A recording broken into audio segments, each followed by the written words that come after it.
já, seja muito bem-vinda ao projeto de memória institucional e historiográfica do Departamento de História da UERJ. É um prazer ter você com a gente aqui hoje. Uma pessoa que trabalhou tanto tempo no laboratório da qual esse projeto faz parte, continua fazendo parte também, está sempre presente no laboratório, trabalhou por tanto tempo aqui na instituição. E eu queria agradecer pela sua presença aqui hoje e pela disponibilidade de poder nos ceder essa entrevista. Eu que agradeço. Podemos começar com as perguntas? Sim, claro.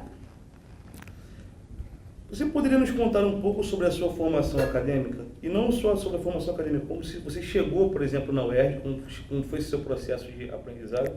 E se você acha que ser aluno da UERJ ajudou na adaptação, por exemplo, como servidora? Nossa, é uma volta que eu vou dar, né? Não. Mas eu vou ter que dar só um pouco dessa volta. Eu, na verdade, antes de fazer história, né, que eu fiz história aqui na universidade, eu era técnica eletrônica. Né? Eu falo que eu sou cria de uma época no país que se dizia: o Brasil precisa de técnicos. Eu vim de uma família, né, de classe popular, então você vai na busca de uma melhor condição. E naqueles anos, no caso, final dos anos 70, eu vivia a ditadura, né? Então, ainda que eu não tivesse convívio com essa questão da ditadura, porque não tinha ninguém na minha família que vivenciasse isso, mas eu sou da geração que eu falo que é a geração silenciada, né? Que nasceu durante a ditadura e não tomou conhecimento sobre nada do que estava acontecendo. E aí você teve o auge: o Brasil precisa de técnicos, de uma família assim. Meu irmão fez técnico, resolvi, e tinha um problema muito sério, porque diziam que profissões femininas eram secretárias ou professora. E eu dizia que eu não ia ser nem secretária nem professora, escolhi o que seria uma profissão masculina. Depois eu me tornei professora. Mas e eu fui fazer técnico. Eu fiz o Cefet, aqui do Rio de Janeiro, que é ainda uma grande escola, e trabalhei como técnica também. Só que, quando eu fiz Cefet, até então eu não tomava contato com as questões, vamos dizer assim, sociais, etc. e tal, né? Você não tinha esse convívio. Quando foi em 1982, que foram as eleições para governadores, foi quando eu comecei a tomar contato com o que seria a questão política e o que acontecia no país mesmo, né? E aquilo começou a chamar minha atenção e eu fui, mas eu me formei, ainda não me envolvi com nada, e fui trabalhar numa fábrica. Eu trabalhei numa fábrica como técnica. Eu fiz primeiro estágio, antes de trabalhar na fábrica. Eu fiz o estágio que era a Standard Eletrônica, que era uma empresa muito antiga que tinha, e eu vivenciei os chamados navios, né? Os navios eram demissões em massa. Então você viu o desespero das pessoas, porque eram marido, mulher, todos que trabalhavam ali mandados embora. Então era um desespero, e eu vivenciei essa questão ali. 3 grandes navios, era tipo 200, 300 pessoas sendo mandadas embora ali ao mesmo tempo. Depois eu fui trabalhar numa fábrica, eu trabalhava 10 horas por dia, e na fábrica mesmo. Eu era técnica, mas na linha de produção. E passei a conviver com as operárias, eram operárias, eram mulheres. E tinha um grupo bom de ex-alunos do Cefet, e a gente começou a fazer um movimento até ali, de dizer que aquelas operárias elas tinham direito, primeiro, uma condição melhor, né? Porque elas trabalhavam 10 horas por dia e ainda faziam serão de 2 horas. Então elas ficavam 12 horas por dia, e eu não fazia serão nenhum. Eu me recusava. E comecei a ser perseguida de uma certa forma por conta disso. E eu já me interessava por essas questões sociais, e eu resolvi que eu ia fazer história. O que foi um problema para mim. Porque isso foi em 1984, 1985, a gente saía da ditadura, e eles achavam que eu tinha que ser engenheira, e fazer história era uma profissão incompatível com aquilo. Mas eu resolvi que eu ia fazer história, né? E comecei a ser perseguida no meu trabalho, entrei para a faculdade, e comecei a ser perseguida por conta disso. Porque também, e aí você é jovem, né? E você vai, e eu comecei a questionar, e questionei essa coisa desse trabalho de 10, 12 horas. Eu comecei a questionar, e começamos a estimular que as operárias tivessem uma formação técnica também, para que elas conseguissem ascender na empresa. Era esse grupo que era muito interessante, que era um grupo de mulheres técnicas também. E questionar, a gente começou a questionar muito do que acontecia ali, e eu acabei que eu tive um problema, que era que eles queriam, a gente tinha férias coletivas, eles falaram assim, não, nós vendemos o resto das férias de você. Eu falei, não, eu quero tirar férias, eu não quero ficar aqui. E fiz uma movimentação danada, peguei a CLT embaixo do braço, sentei com o diretor, falei, não, vocês não vão vender minhas férias. Bom, resumo, eu fiquei conhecida, comecei a ser perseguida e um diretor falou assim, você quer ser mandado embora? Nós não vamos mandar você embora. Nós vamos infernizar a sua vida até você pedir demissão. E realmente eles infernizaram a minha vida até eu pedir demissão. E eu falei, não tem condições de ficar. Eu falei, então vou mudar de profissão. Já cursava História na UERJ. Né? E por que eu também fiz História na UERJ? Isso é uma coisa importante que eu acho que, para essa memória institucional, é muito importante. Na época que eu fiz, né, a única universidade com curso noturno era a UERJ. E para quem trabalha, você só tem a opção do curso noturno. Então, havia época que se dizia da UF, da UFRJ, mas para um trabalhador, a opção era a UERJ, e também pela localização, morando no subúrbio, era mais fácil do que vir de Niterói, aquela coisa toda. E a escolha foi a universidade. No início da universidade, eu tive que perder até uma matéria, porque eu trabalhava 10 horas, pegava um ônibus que eu não sei se vocês conhecem, que é o 629, que é um ônibus que ele faz um tour pelo Rio de Janeiro, né? De preferência um tour pelos lugares mais perigosos do Rio de Janeiro. Então, eu trabalhava 10 horas, saía do meu trabalho no subúrbio, o trabalho era até perto da minha casa, mas era longe da universidade, pegava o 629, chegava aqui quase 7 horas da noite, e a aula era às 6, né? Então, essa matéria não tem mais, mas a gente tinha uma disciplina de introdução a estudos históricos, e que eu acabei que eu não consegui cursar, eu fiquei muito chata, falei, não vou fazer isso, estou entrando e tal. Mas aí eu comecei a ser perseguida, justamente pela esse início de formação, e fui procurar outro emprego. O primeiro emprego que eu fui procurar, falei, vou procurar qualquer coisa. Saí procurando emprego, falei, vou mudar de área, vou fazer qualquer coisa, né? Quando você é jovem, você pode fazer isso. Fui trabalhar num banco, no antigo Banco Real. Trabalhei durante 3 meses, peguei uma greve e fui fazer piquete. Eu fui fazer piquete, né, na porta do Banco Itaú, em São Cristóvão. E, claro que não é muito benquisto, né? Assim, mas eu, de qualquer maneira, não queria ser bancário o resto da minha vida. Aí, nisso, abriu, na época, você só vai ter a coisa do concurso público depois da Constituição de 1988. Então, abriu que era um processo seletivo para a universidade. A minha mãe trabalhou aqui na universidade muitos anos. Minha mãe trabalhava na biblioteca. E ela falou, olha, abriu para o centro de produção da UERJ. Era separado, ele não era uma coisa junta. Eu falei, vou tentar. Estou estudando, vai ser mais prático, já mudei de área, já não estou trabalhando como técnica, já não estou nada, eu vou tentar. E me inscrevi. Só tem uma coisa, né? Eu trabalhei no banco, mas antes do banco eu tinha feito uns 5 processos seletivos, né, para fazer. E naquela época você tinha uma coisa chamada psicotécnico. E eu vim fazer a prova para a UERJ. A primeira prova, português e matemática, isso eu me garantia, gabaritei, beleza. Segunda prova, datilografia. Só tem um problema também. Era uma máquina elétrica. Eu nunca tinha trabalhado numa máquina elétrica da vida. Eu era técnica eletrônica. Saí de técnica de eletrônica e fui parar num banco, trabalhando numa maquininha de escrever desse tamanho. E a prova era uma máquina elétrica. Falei, estou reprovada agora na máquina elétrica. Mas consegui, me salvou aqueles anos no ginásio, no antigo ginásio, que eu tive técnicas comerciais que me ensinaram a fazer máquina com os 10 dedinhos, e eu consegui passar. E a terceira seleção foi um psicotécnico. Só teve esse probleminha, que eu era o 5º psicotécnico que eu fazia exatamente igual. E eu fiz o psicotécnico todo. Anos depois, o que era meu chefe me chamou e disse assim, você quase não entrou para a UERJ. Eu falei, por quê? Porque no seu psicotécnico deu que você era uma pessoa problemática, que você é uma pessoa acima da média.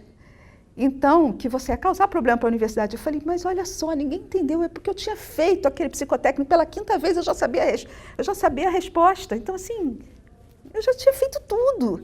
Não sou isso tudo.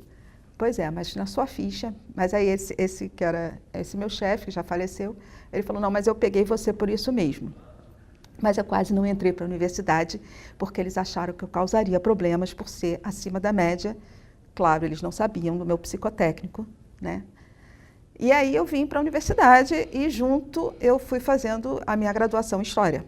Então eu já estava aqui como aluna da graduação, entrei em 1986 e em 1987 eu entrei para a universidade como servidora técnica. Inicialmente era nível médio. Depois a gente teve alguns processos e eu fazia um trabalho e em 93 eu me tornei servidora de nível superior. Quer continuar a falar da minha formação? Tem mais. Não, é legal porque assim, toda essa vida anterior, ela também fala muito, ela diz muito quando a gente entra aqui, né? E aproveitando esse gancho que a senhora deixou, como é que foi chegar aqui nessa universidade de fato de curso noturno? Ela, óbvio, hoje ela tem uma estrutura diferente da época que a senhora entrou, mas você já sentia essa diferença, por exemplo, da UERJ com outras instituições? Ela já era de fato um pouco mais abrangente no sentido de acolher trabalhadores, pessoas negras, periféricas, enfim. Como é que foi chegar aqui na universidade depois disso? Bom, quando eu entrei aqui, a gente não tinha ainda essa questão das cotas, por exemplo. E eu não sei se todo mundo sabe, mas nós tivemos 2 processos esses de cota, né? Um primeiro que eu já estava quase no final e que foi interessante, que a gente absorvia essas pessoas e havia proposta de que a gente ajudasse esses alunos, nós alunos da graduação, ajudássemos os alunos que estavam entrando para que eles conseguissem se adaptar. Não deu muito certo essa primeira, vamos dizer assim, etapa dessa coisa de cotas. Quando eu entrei, realmente a minha turma, por exemplo, era uma turma em que você tinha muito mais pessoas, tinha pessoas mais velhas, pessoas já formadas, pessoas que trabalhavam. Então, acabava que o perfil era um pouco diferente. Depois de um tempo, eu acabei fazendo algumas disciplinas na parte da tarde. Naquela época, as disciplinas eram tarde e noite. E você via que o perfil era totalmente diferente, né? O perfil noturno era o perfil de trabalhador mesmo, o pessoal que vinha de trabalho. E tinha aquela fama que a UERJ era o grande escolão em oposição ao que seria a UFRJ, a UF, que era de elite, etc. e tal. Então, quando eu entrei, e eu já vinha com uma certa bagagem, porque quando você trabalha fora, você já tem uma outra bagagem, uma outra vivência, aquilo tudo, né? Eu já vinha com essa mentalidade de que eu sou trabalhadora, estou entrando aqui. E minha mãe, por ser daqui, eu já conhecia a universidade, eu frequentava, quando mais jovem, a universidade, ficava na biblioteca lendo, devorava livros. Minha mãe trabalhava na biblioteca de letras, então eu ia para a biblioteca de letras, eu devorava livros ali enquanto esperava a minha mãe. Mas, sem sombra de dúvidas, o perfil era um pouco diferente. O que eu te digo, o perfil da noite para o perfil da tarde era um perfil diferente. O perfil da noite para a tarde era diferente. E os meus amigos era uma turma realmente de pessoas mais velhas. Né? Eu entrei, na verdade, com 22 anos.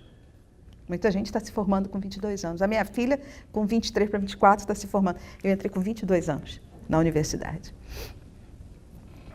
Acho que só faltou a senhora concluir da primeira pergunta, o porquê da escolha de fazer história. Então tá. Essa é uma coisa interessante. Eu vou dizer... Aí eu vou ter que voltar um pouquinho. Quando eu estava aqui na minha época, chamava-se ginásio, né? Em plena ditadura. A gente não tinha convívio, mas eu tinha uma professora de história. E eu me lembro muito bem, assim, de 2 episódios. Um eu falando da independência dos Estados Unidos, em que eu fui dar aula da independência dos Estados Unidos, de uma maneira, claro, que hoje em dia se vê ultrapassada, etc. e tal. Mas em 1979, quando teve a invasão do Afeganistão, essa professora minha, ela levava jornais. E aquilo me chamou a atenção. Essa maneira de você entender que tinha alguma outra coisa ali para você aprender. Quando eu fui... Então, eu sempre gostei de história. Eu gostava de história. E me intrigava aquilo que a gente... De repente, eu comecei a tomar contato que algo acontecia ali, algo existia. Quando eu fui para o Cefet, a gente só teve história no primeiro ano. Quando você entra, tudo garoto, né? Você faz uma bagunça. Então, eu sempre fui da turma do fundão, quero dizer isso. Eu nunca fui da turma da frente, eu sempre fui da turma do fundão. E a primeira nota minha de prova de história foi terrível. Terrível. Aquela nota assim, tirei 4. Só que a professora caiu na besteira de falar assim, vocês farão uma autoavaliação. Quantos vocês acham que merece? Aí eu falei para ela assim, falei, mereço 8. Ela olhou para minha cara, uma pessoa que tira 4 e fala, eu mereço 8. Eu falei, tiro 2 porque eu fiquei fazendo a bagunça, fui displicente. E não foi, mas eu mereço 8. E ela ficou indignada comigo, falou isso tudo. Eu falei, eu vou tirar 10 na próxima. E tirei 10 em todas as outras provas.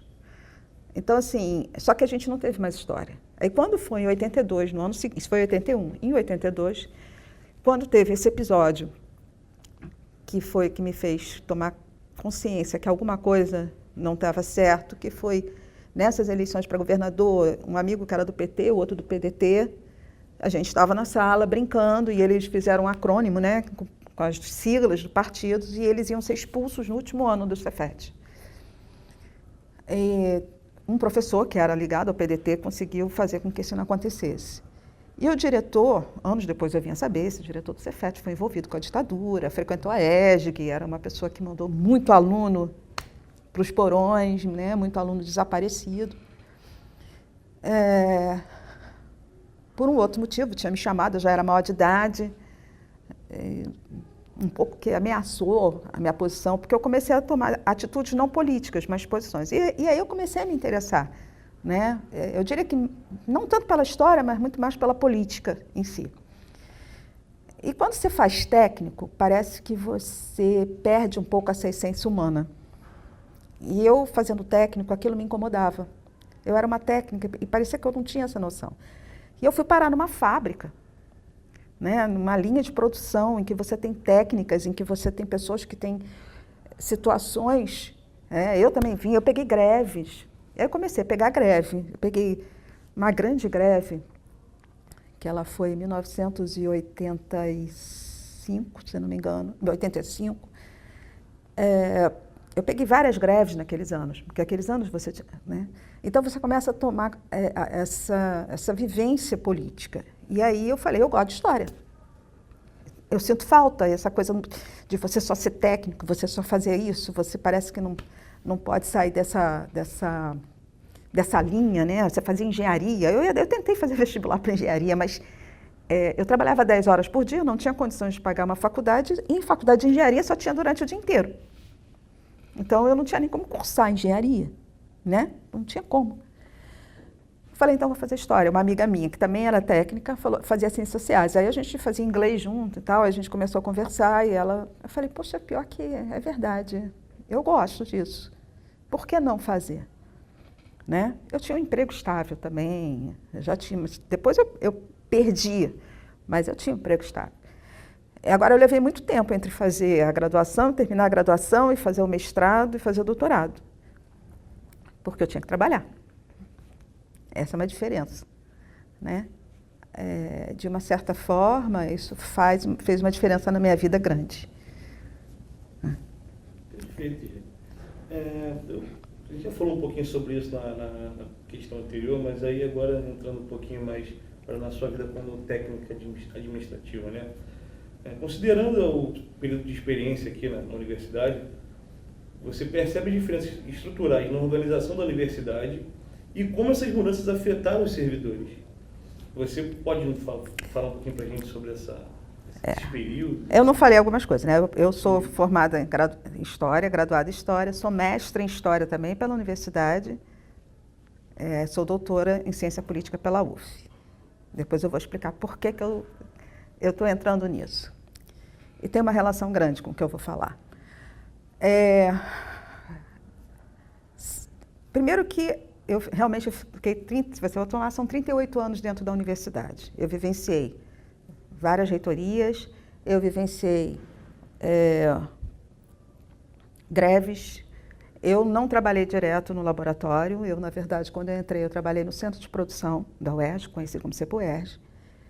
em vários setores do CEPUERJ. Eu conheci muito da parte administrativa, do funcionamento administrativo da universidade, que mudou, né? Muitas coisas mudaram nesse tempo todo, mas eu conheci muito como funciona administrativamente a universidade. Eu fui presidente de comissão de licitação por 2 vezes, né? Passei por todos os setores administrativos, vamos dizer assim, de uma ideia administrativa, isso dentro do CEPUERJ. Depois do CEPUERJ eu fui para a UNAT, Universidade da Terceira Idade. Depois da UNAT eu vim para o CTE, Centro de Tecnologia, e aqui no Centro de Tecnologia foi um lugar que eu gostei muito, foi um lugar que eu fiz meu mestrado quando estava aqui, minha filha estava aqui, eu fiz um trabalho, eu comecei a fazer um trabalho mais próximo à história, porque até então eu trabalhava com parte administrativa. Quando eu fui para a UNAT, eu comecei a trabalhar um pouco com a questão de memória, né? E quando eu vim para o CTE, que inclusive, quando eu tentei o meu mestrado, eu estava no CTE, no meu mestrado, mas a minha inspiração foi a UNAT. A convivência com os idosos da UNAT foi no auge da famosa, o fim da era Vargas, do Fernando Henrique Cardoso, e foi quando eu tive a inspiração do meu mestrado, que eu trabalhei sobre Previdência Social, na era Vargas, e trabalhei com memória. Então, quando eu vim para o CTE, foi que realmente eu comecei a trabalhar mais próximo com a questão, eu coordenei alguns projetos de memória, né? Eu era responsável pela pesquisa histórica, e fiz meu mestrado aqui, etc, etc e tal. E aí, depois, eu fui convidada para ir para o laboratório. Isso foi em 2002, fiquei 20 anos, né, no laboratório. E ali, sim, eu fiz um trabalho misto, porque eu fazia um trabalho administrativo e um trabalho acadêmico, né? Eu posso dizer que eu consegui ter uma visão da universidade. Os técnicos, eles têm uma mudança realmente grande, né, nessa estrutura, mas eu digo que tem uma permanência. A universidade ela é um tripé, não é só pesquisa, ensino e extensão. Ela é um tripé, docentes, discentes e técnicos. Assim como, se você quebrar uma das pernas do ensino, pesquisa e extensão, a universidade ela se enfraquece. Se uma das pernas desse tripé, docente, discente, técnico, ficar bamba, a universidade também se enfraquece. E eu digo para você que isso não é entendido até hoje. Até hoje, essa visão de que um técnico, ele... Agora eu me lembrei até do famoso, do Delegoff, né, da Idade Média, né? Os que oram, os que guerreiam e os que labutam, né? Os que oram e que guerreiam estão no mesmo nível, que labutam estão no nível de baixo. Essa visão, infelizmente, ela é permanente. Então, assim, como técnica, o que eu digo, né? Eu sou meio híbrida, porque eu fui aluna técnica de nível médio, técnica de nível superior, tenho um trabalho acadêmico, perpasso por todos esses caminhos, mas eu digo para você que estruturalmente, as mudanças que ocorreram foram muito poucas nesse sentido, né? Por que eu falei do doutorado, né? No meu caso, eu não digo tanto, porque eu falo que eu sou até meio aqui à parte, porque muita gente sabe, porque eu tenho livro, tenho artigo publicado, eu apareço. Mas tem muito técnico dentro da universidade que tem uma formação muito boa. Tem muito técnico na universidade que tem uma capacidade muito grande. Eu diria que os técnicos da universidade, eu diria que os técnicos da universidade têm essa capacidade. Cada um tem sua área, né? Infelizmente, eu já ouvi de docente dizendo assim, para que precisa de técnico? A gente faz isso. E não é verdade. Do mesmo jeito, tem técnico que dá aula. Existem técnicos que dão aula, né? Então, assim, a função do técnico é tão importante quanto a do docente. Nós somos servidores, servidor técnico, servidor docente. E essa visão estrutural, infelizmente, os próprios alunos, eles reproduzem essa visão. Então, eu acho que eu não vejo uma mudança muito grande, pelo contrário. Eu diria que teve um período em que havia uma consciência maior desse papel dos técnicos. Eu acho que quando eu entrei aqui, eu não sei se eu peguei o auge de muitas greves, né? E essas muitas greves, eu acho que houve uma mobilização de uma certa forma. Então, os técnicos, eles pareciam ter uma presença maior, né? E depois isso houve uma mudança. Embora você diga assim, mas o técnico pode ter licença para fazer o seu mestrado, doutorado, sua especialização. Não é tão simples. Não é tão simples. Nem todo mundo libera, né? Antes do mestrado em História, eu ia fazer um outro mestrado, que eu ouvi assim, não posso te dar o privilégio de você sair para fazer um mestrado. As palavras foram essas, eu não posso te dar o privilégio de você fazer um mestrado. Então, assim, eu acho que as mudanças que aconteceram, claro, em 30, quase 40 anos, essas mudanças elas vão ocorrer, mas tem uma permanência. Essa permanência me incomoda até hoje, sabe? Não sei se eu respondi a pergunta do jeito que você pensava. Respondeu, né? Você falou, você está aqui, já vai fazer 37 anos, né? 38. Como aluna, 38. Então, 38 anos. E essa estadia, digamos assim, multifacetada na própria universidade. Então, vou te fazer uma pergunta então, até mais pessoal, menos focada para técnico ou aluno, por exemplo. Todos esses momentos que você viveu aqui na universidade, qual foi o mais delicado? O mais problemático, talvez preocupou mais, enfim, que marcou de fato? Eu sei que foram vários, mas assim... Tem um que foi muito problemático, foi em 2016. Nós ficamos sem salário, e aí envolveu todo mundo, né? Técnicos, docentes, alunos sem bolsa, nós ficamos sem salário. A minha filha estudou no colégio de aplicação, ela ficou sem aula. Então, uma situação muito complicada.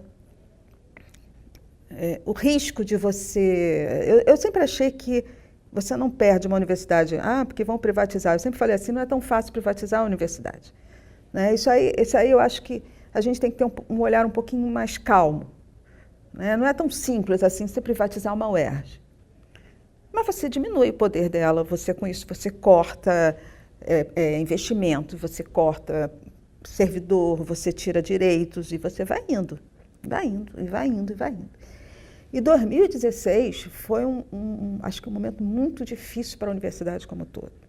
Nós tivemos vários, como falei, Tivemos problemas com reitores. Tivemos reitores que investiram muito na universidade, como é muito famoso, que é o Ezio Cordeiro. Embora eu tenha tido problema na gestão do Ezio Cordeiro, mas eu tenho que reconhecer que a gestão dele, ele investiu em laboratório, ele investiu... e na época eu estava dentro do CEPUERJ, e o CEPUERJ era o responsável pelo gerenciamento financeiro. Então, houve um investimento muito grande na universidade, né? Uma infraestrutura que não existia na universidade. Essa infraestrutura que a gente reclama que ela é precária, ela era muito mais precária, né? As salas no nono andar, né? A gente tinha, não era uma sala, você sentia calor, você não tinha ventilador, as cadeiras estavam, né, de um jeito terrível. A gente teve problemas de greves, a gente teve problemas inúmeros, né? Teve incêndio na UERJ, escândalos financeiros, a gente teve na época da Baía de Guanabara, na época do NUSEG, agora a gente teve outro, né? Um escândalo envolvendo a universidade, isso é muito grave, porque a imagem que passa para a universidade é uma imagem ruim, que passa da universidade para a sociedade é uma imagem ruim, né? E não representa a universidade, porque eu posso ter toda a crítica que eu tenho à universidade, mas o papel social da UERJ ele é muito importante. A universidade que, quando eu entrei, atendia trabalhador, depois ele abre para as cotas, ele permanece de aluno na universidade, com todas as dificuldades. A UERJ ela tem um papel social que é muito relevante. Então, quando você tem esses escândalos, essas situações todas, o cara que está lá fora, ele não sabe o que está acontecendo. Se você conversar com um taxista, ele vai te dizer horrores da universidade, porque a campanha que se tem é contra a educação pública, é contra a universidade pública. Mas em 2016 foram 5 meses muito sérios para a universidade. E eu acho que acho da gente temer mesmo pela sobrevivência, porque muita gente adoeceu, porque ficou sem salário. Pessoas morreram, pessoas perderam casa, tiveram que sair de suas casas, porque 5 meses você ficar sem salário é uma coisa muito difícil. Então as pessoas adoeceram, perderam suas posses, tiraram filhos de escola, botaram numa escola pública, isso numa situação abrupta. Então, isso foi muito grave. Eu acho que para a universidade foi talvez o período mais difícil assim, que eu tenha visto. Para mim, pessoalmente, o período mais difícil foi muitos anos, porque eu acho que assim, o período mais difícil foi quando eu saí da UNAT para o CTE, talvez. Foi o período mais difícil. Mas assim, desde que eu fui para o CTE, depois para o IFCH, problemas a gente tem em qualquer lugar. Mas eu, pessoalmente, eu não tive uma situação difícil que se possa dizer que eu me arrependa, que seja ruim, exceto essa que foi da instituição mesmo, né? Aproveitando também que você tocou nesse assunto, desse questão de investimento investimento na universidade, de infraestrutura e tal, você trabalhou no laboratório, repito, que esse projeto faz parte, que é o LPPE, que é o Laboratório de Pesquisa e Prática de Ensino. Eu queria saber, em sua análise, professora, qual a importância dos laboratórios e das práticas de extensão para a integração entre a universidade e o mundo social? Isso é uma ótima pergunta. Você falou lá do tripé, né? Isso é uma ótima pergunta.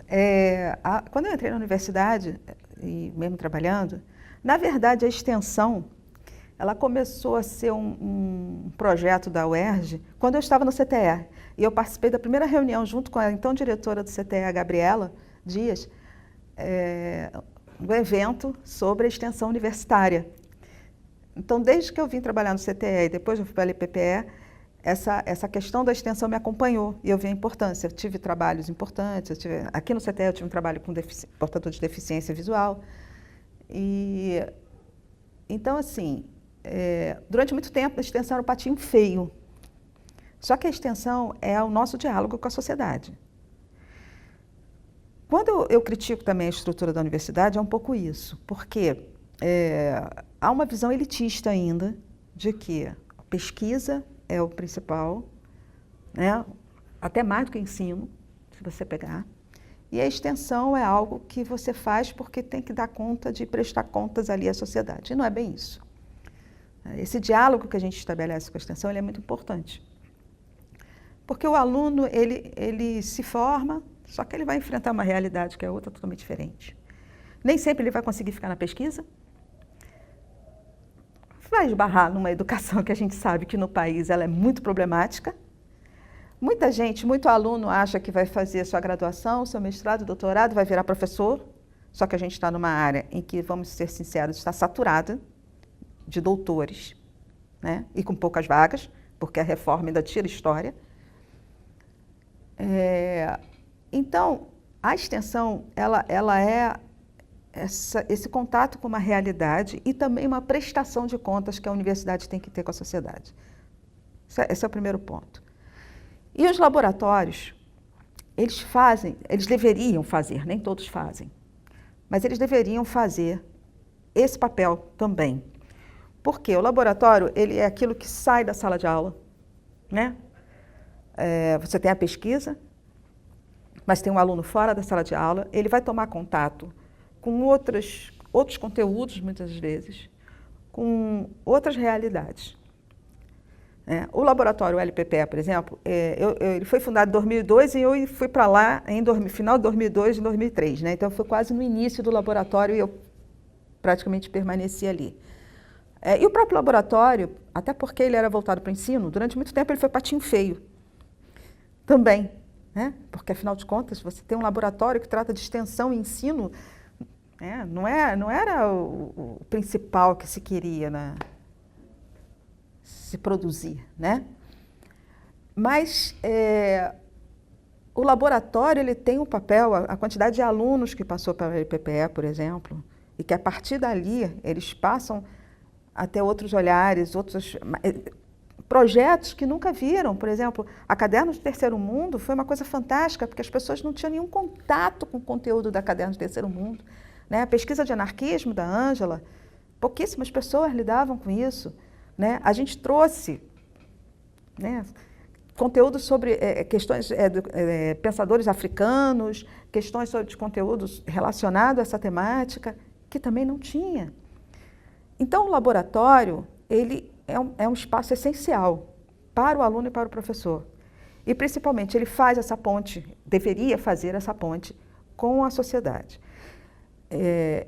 Eu tenho uma crítica muito grande, não aos laboratórios, mas à visão errada. Eu, por exemplo, fui técnica, né? Embora eu fizesse um trabalho acadêmico, eu fui técnica administrativa de um laboratório. E muitas pessoas questionam por que ter um técnico administrativo num laboratório. Hoje em dia, eu acho que não tem mais nenhum técnico administrativo no laboratório, que éramos 2 pessoas, e as 2 pessoas, eu me aposentei e a outra pessoa saiu. Todo laboratório deveria ter um técnico administrativo. Já de cara eu digo isso. O técnico, porque o laboratório, ele pode, com isso, organizar, ele sai de um mundinho fechado, possibilita que um técnico organize, participe da organização daquelas atividades, que são atividades de extensão, que dialogam com a pesquisa, que dialogam com o ensino, e esses laboratórios, eles possam crescer. Porque você tem muitos laboratórios que ficam fechadinhos em si mesmo. Então, o diferencial que eu vejo do LPPE, por exemplo, é que o fato de ter uma técnica ali permitiu que ele abrisse. Um laboratório, ele não é, desculpa usar o termo, mas vou ter que usar, ele não é um feudo. Ele não pode ser um feudo. Eu tenho meu laboratório com a minha coisinha ali, fechadinho, que eu produzo aqui para mim mesmo, fico em si mesmado, né? Fica em torno de si mesmo. O laboratório, ele tem essa função aberta. Então, ter um laboratório, eu acho que enriquece, fortalece a graduação. Alguns anos atrás, por exemplo, na avaliação que teve da pós-graduação da CAPES, a CAPES fez um elogio para o LPPE, a gente não era nem da pós-graduação, mas a CAPES fez uma menção ao trabalho do laboratório, que era um trabalho de graduação, porque também tem isso. O laboratório, ele faz o diálogo graduação, ele faz o diálogo com a pós-graduação, ele faz o diálogo com a sociedade, né? Ensino, pesquisa, extensão, ali, em todos os seus espaços. Então, eu acho que deveriam ter mais laboratórios. Eu acho que para o aluno ia ser muito enriquecedor. Ele ia tomar contato com coisas diferentes, talvez até com vivências práticas que ele não teria em outras situações, né? E, além de laboratório, é o que eu falo, eu acho que todo laboratório tinha que ter um técnico administrativo, porque a função do técnico ela é muito importante, né?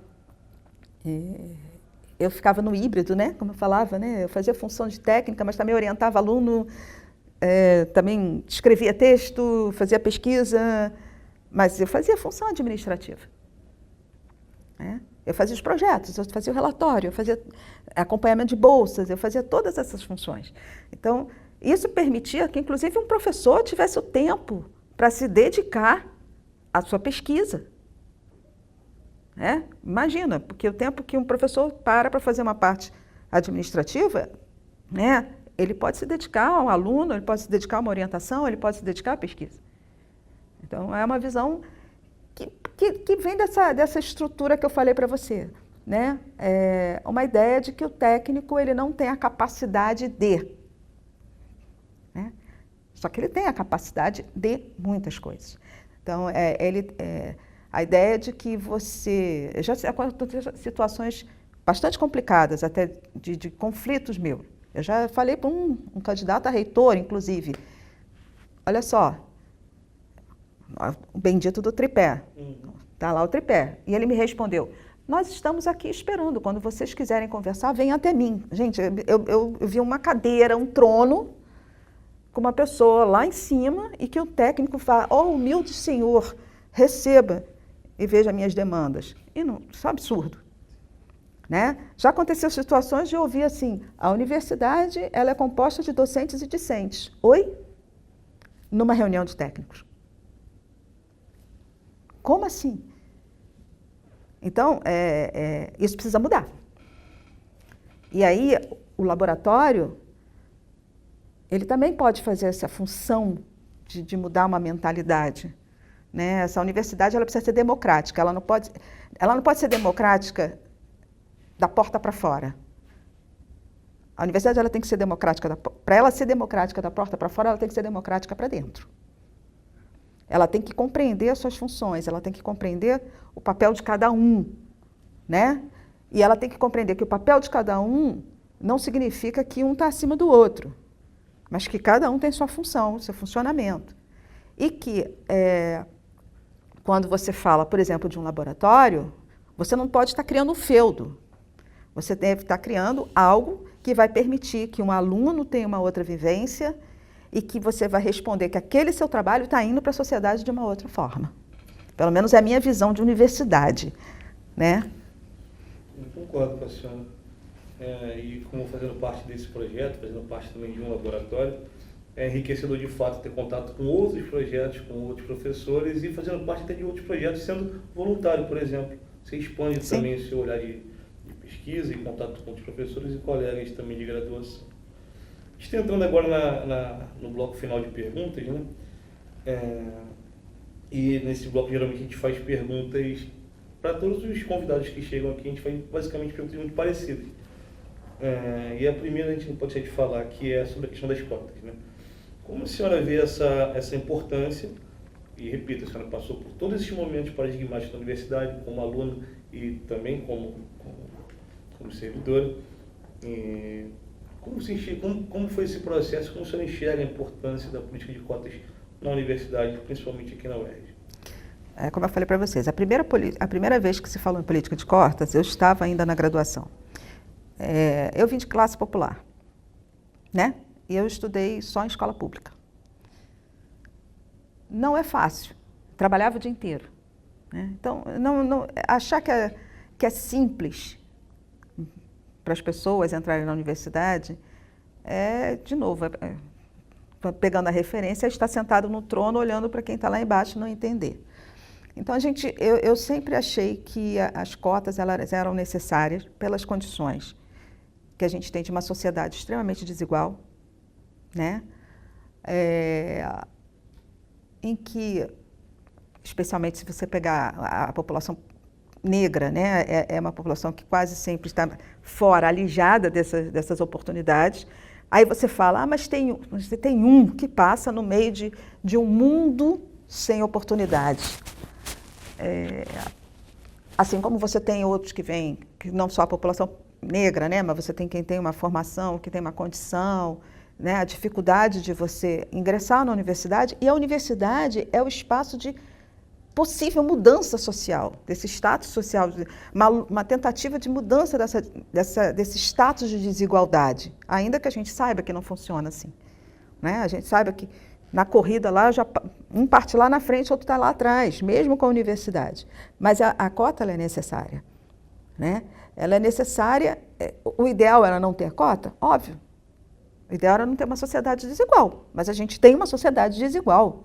E a gente precisa entender que essa oportunidade ela tem que acontecer, né? A universidade, especialmente a UERJ, eu tenho essa visão, que é uma universidade com papel social fundamental, que era uma universidade que olhava para os trabalhadores, né? Se eu entrei aqui porque eu trabalhava o dia inteiro e era a universidade que tinha um turno à noite, ela tem esse papel social desde lá de trás, né? Então, as cotas, elas são fundamentais. E vou dizer mais, eu tive vários estagiários que vieram de cotas e todos eles eram excelentes.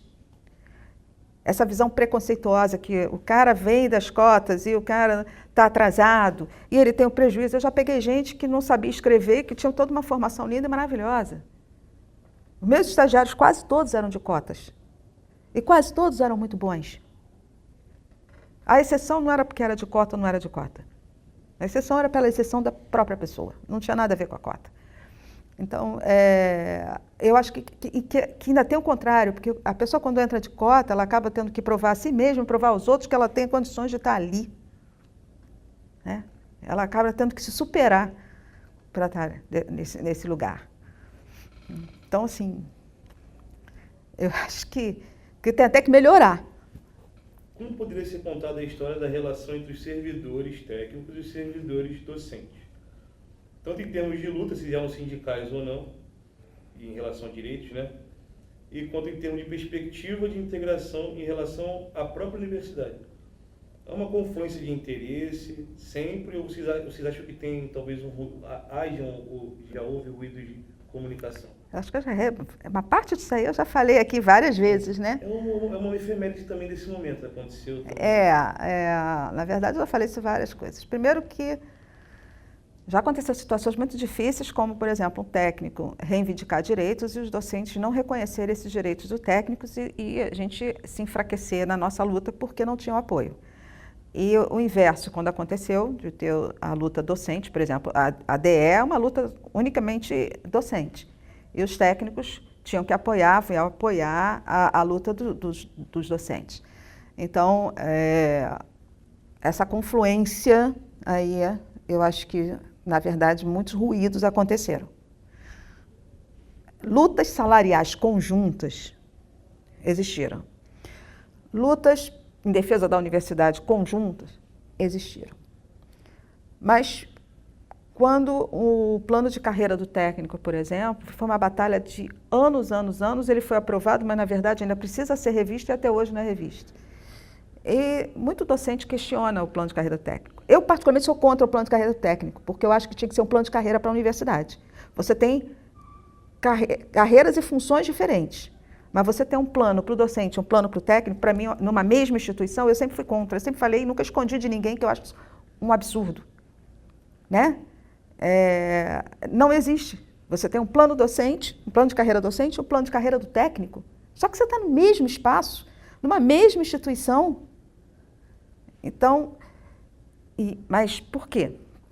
Porque os ganhos técnicos, quando aconteciam, em grande medida, muitos docentes, não estou botando todos, tem muitos docentes que têm essa parceria no sentido de entender, que não tem essa diferença. Tá? Eu acho que a gente tem que relativizar, assim como tem muito técnico também que não se toca. Tem muito técnico também que não se toca. Mas, assim, quando o técnico conseguir alguma coisa no plano de carreira, poxa, esse técnico está aqui, mas a gente está acima. Lembra que eu falei do trono? Como esse técnico vai estar aqui e eu vou estar no mesmo patamar que esse técnico? A minha formação, a minha pesquisa, a minha trajetória. Quer dizer, é sempre uma trajetória, só que o técnico também tem a sua trajetória. Então, essa confluência ela nunca existiu. Tirando lutas que são da instituição, como eu digo, salariais, de defesa da universidade, essa confluência não existe. Né? Em termos de sindicato, a mesma coisa. Associações, a mesma coisa. Nós temos um Sintuperj e uma ASDUERJ, numa mesma instituição. O Sintuperj, entre aspas, que não é verdade, porque o Sintuperj também pode ter docente, só trata dos técnicos, o que não é verdade. O Sintuperj não é só dos técnicos. E a ASDUERJ é só dos docentes. Então, assim, essa linha sempre andou paralela, essas linhas sempre andaram paralelas. E isso é muito grave, porque isso sempre enfraqueceu a universidade. E em muitas lutas dos técnicos, os docentes não estiveram presentes. Pelo contrário. Como eu disse, eu já ouvi de docente dizendo, para que a gente precisa de técnico? A gente faz esse trabalho e eu falei, oi, estou aqui. Está me vendo? Ah, mas você é exceção. Não, não sou exceção. Eu não sou exceção a nada. O fato que eu sou nível superior, sou doutora, tenho acadêmica, que não me torna, eu sou técnica administrativa da universidade. Eu sempre fiz questão de dizer isso. Então, essa confluência, essa harmonia, esses interesses. Então, assim, a gente já teve reitoria que teria aberto algum espaço, algum diálogo, só que a gente viu que isso não aconteceu. Né? Há muitos anos, quando eu entrei na universidade, por exemplo, a gente tinha... A estrutura da universidade, ela mudou. Você tinha a reitoria, a vice-reitoria, as sub-reitorias e, no mesmo nível, tinha uma diretoria geral de administração, que era o olhar para a questão administrativa da universidade. Teve uma reforma, essa diretoria foi diluída em diretorias com níveis mais baixos. Por quê? Essa ideia de que uma administração está no mesmo nível de uma sub-reitoria, não estava, a gente não tem essa, então vamos mudar. Então, quer dizer, isso lá atrás quando você diluiu essa diretoria-geral de administração e você bota em diretorias menores. Como quem diz, a função administrativa da universidade ela é menor. A nossa função ela é acadêmica. Sim, a função é acadêmica, sem sombra de dúvidas. Mas, então, isso sempre andou dessa forma. Né? Quando o candidato a reitor diz assim, estou aqui sentado, vem até mim, isso já demonstra o quê? Não, eu estou acima de você. Então, não tem confluência. Você tem momentos, você tem situações que você até tem algum acordo, algum entendimento desse acordo. Mas, de um modo geral, não existe. Por isso que eu falo que a universidade ela tem que ser democrática da porta para fora, mas ela tem que ser democrática para dentro. Né? Então, ela não é democrática. Se você pega um técnico que tenta, como eu falei, o exemplo, um técnico que tente fazer um mestrado ou um doutorado, eu tive muita sorte. Eu sou privilegiada, eu falo isso, eu sou privilegiada. Eu trabalhei com professores maravilhosos que não tinham essa visão. Eu tive a oportunidade de fazer meu mestrado quando eu estava no CTE, consegui licença, fiz meu doutorado, consegui licença. Eu tive pessoas maravilhosas e eu tive professores que entendiam exatamente da maneira como eu penso. Mas nem todos eram assim. Se você perguntar a muitos técnicos, eles não conseguem uma licença parcial para fazer um mestrado. Né? E você tem professores que vai fazer um mestrado sobre o sexo das minhocas, sejamos sinceros. E um técnico, para fazer um mestrado, ele tem que estar naquela linha de trabalho que ele faz, assim, é uma série de exigências. Então, infelizmente, e aí que eu falei lá atrás, quando eu falei aquela linha de permanência, né, não há ainda o entendimento do tripé. O tripé, ele não é só ensino, pesquisa e extensão. O funcionamento da universidade para ter um ensino, pesquisa e extensão depende de um outro tripé. Servidores técnicos, docentes e os discentes. Se uma dessas pernas ficar mais curta, o tripé vai ficar bambo. Né? Então, eu nunca escondi de ninguém realmente essa minha posição. Nunca escondi de ninguém essa posição.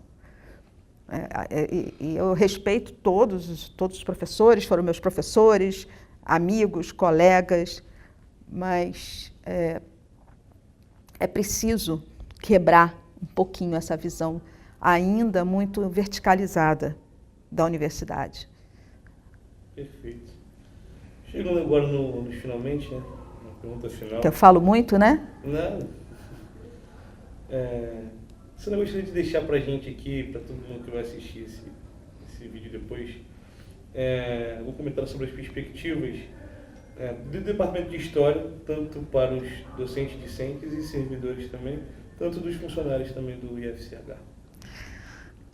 Bom, como eu falei, né, eu me aposentei depois de muitos anos de universidade, mas ainda faço projetos junto ao laboratório, agora só na função acadêmica, realmente, né? Agora, essencialmente, eu estou nessa função acadêmica. E o primeiro recado é que eu acho que é importante valorizar mesmo os laboratórios. Né? E, de novo, tenham técnicos no laboratório, porque isso ajuda bastante o laboratório a crescer. Eu sei que essa é uma visão que não é muito compactuada né, dentro do departamento, mas os técnicos também se reconhecerem como portadores de direitos. Eu acho que sujeitos de direitos também, isso é muito importante. E se entenderem também que eles têm uma função, que eles têm o seu lugar. Né? E a mesma coisa, eu acho que os alunos têm que entender que esses técnicos existem, porque eles são invisibilizados, verdade seja dita. Eu já vi aluno, inclusive aluno de movimento social, que quando não atendeu alguma demanda, e começou porque técnico não gosta de trabalhar, técnico fica de malandragem, sem entender o funcionamento de uma estrutura. E eu acho que todos os segmentos têm que pensar que a universidade ela é pública. Ela tem uma função. De novo, eu bato na tecla. Ela tem uma função social, ela tem um papel social. E esse papel social, todo mundo tem que estar nela. Então, se eu tenho algo a dizer primeiro, quebre um pouquinho esses estereótipos. Passem a olhar o que tem no departamento, o que tem no instituto, como ele funciona. Entender as demandas, entender que um funcionário que está ali, um técnico, que está numa secretaria, né, muitas vezes ele não está trabalhando ali porque é muito difícil você se colocar num lugar que alguém não olha para você, né? Então, assim, olha para esse técnico também, porque pode ser isso. Ele quer ser reconhecido como tal, ele quer ser reconhecido e valorizado. Né? Não olhar e falar, poxa, está de malandragem, poxa, não faz, ou não tem empenho. Não, de repente são anos de uma estrutura arcaica, anos de uma estrutura que tem esse olhar. Então, isso é uma coisa que precisa romper. Né? Nós temos técnicos com formações muito sólidas, pessoas extremamente competentes. Né? Os alunos, eles podem e devem se inserir, sim, nesse olhar para o departamento, de melhorar o departamento, lutar por currículo, lutar por disciplina, lutar por professores bons. Né? A gente tem uma leva de professores muito bons também. E assim, valorizar muito a graduação, não ficar olhando só para a pós-graduação, né? Porque a grande maioria fica na graduação. E olhar para isso, entender que, principalmente, estamos no Instituto de Filosofia e Ciências Humanas. Eu acho que de todos os institutos da universidade, nós estamos no Instituto de Filosofia e Ciências Humanas. É o que mais tem que refletir tudo isso que eu estou falando. Né? É o que mais tem que pensar essas questões sociais, nessas relações verticais e horizontais, né? Pensar no papel social, esse papel social da universidade. Nós estamos nesse instituto. Né?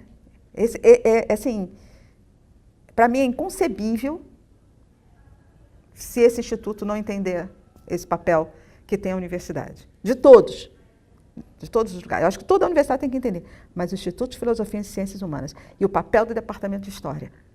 Né? Nós estamos formando historiadores, alguns vão para a sala de aula, outros não vão para a sala de aula, mas são essas pessoas que vão formar outras pessoas, vão ter uma formação crítica. Então, esse historiador que sai da universidade, ele tem que ter uma formação crítica, sim. Né? Então, tem que partir dali de dentro. Eu não sei se isso responde, eu não sei se isso é o que vocês queriam falar. Em termos de mudança da estrutura, claro que já teve muita mudança, O meu currículo não tinha eletiva, eu não tinha eletiva na minha época. O meu currículo era um currículo tradicional, teve mudança de currículo, outra mudança de currículo depois. Você não tinha muitos laboratórios, você tinha 1 ou 2, agora você tem mais laboratórios. A universidade ela mudou como um todo. O ingresso de cotistas ele deu um outro perfil para a universidade e, particularmente, acho que um perfil muito bom. Né? Então, assim, claro que em 38 anos eu estou resumindo para você coisinha desse tamanhinho, assim, né? Mas eu acho que ainda vale a pena apostar na qualidade da universidade. Todas as minhas críticas para a UERJ não é porque eu queira que a UERJ acabe. Pelo contrário, eu quero uma UERJ cada vez mais forte. Sou cria da casa, né? Alguém que estudou, fez sua graduação, seu mestrado, trabalhou, minha mãe trabalhou, minha filha estudou.